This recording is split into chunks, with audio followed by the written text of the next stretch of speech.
ভ্ৰমণ কৰি কাৰোবাৰ ভাল নালাগে। হেল্ল' গাইজ, মই আজি ভ্ৰমণ কৰিবলৈ ওলাইছোঁ বিজিনীলৈ, বাইদেউৰ ঘৰলৈ যাবলৈ ওলাইছোঁ। কিন্তু বেড লাক, ৰাস্তাতে গাড়ীখন নষ্ট হৈ গ'ল বাৰু।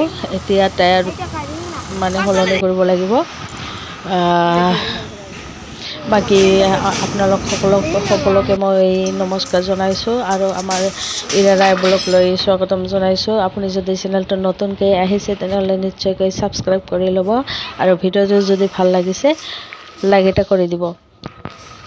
মই বাৰু বিশেষ এটা ভালকৈ বনোৱা নাই ভিডিঅ'টো, তথাপি বাহিৰৰ আউটছাইডৰ ভিউবিলাক ইমান ধুনীয়া, সেইখিনি চাই মানে শ্বেয়াৰ কৰিবলৈ মন গ'ল আপোনালোকৰ লগত। মই দেখি বহুত ভাল লাগিল। এইটো বহলপুৰত এতিয়া টায়াৰ চেঞ্জিং কৰি আছে।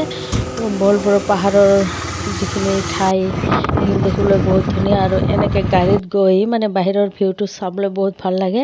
আৰু কৃষ্ণচূড়া আৰু এতিয়া সোণাৰু ফুলবিলাক ইমান ধুনীয়াকৈ ফুটি আছে ৰাস্তাৰ কাষে কাষে, চাই বহুত ভাল লাগি আছে।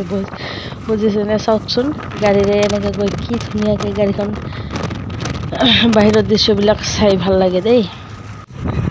মাজে মাজে ফুৰিব যাব লাগে, তেতিয়াহ'লে মনবিলাক বহুত ধুনীয়া, মানে বহুত ফূৰ্তি লাগে দেই, মনবিলাক বহুত শান্ত লাগে। আৰু আমাৰ ল'ৰা দুটাৰ লগত আৰু মা চবে মিলি গৈ আছোঁ, মন ভাল লাগি আছে। আৰু বাহিৰৰ দৃশ্যবিলাক ইমান ধুনীয়া লাগে, মানে চাইয়ে ভাল লাগে। আৰু আমি বাইদেউ ঘৰৰ পৰা আহিলৈ ওচৰতে থকা নদীখন চাবলৈ, ল'ৰা দুটাইতো বহুত খুচ, নদী পাই ওচৰতে, নদী নাই যিহেতু।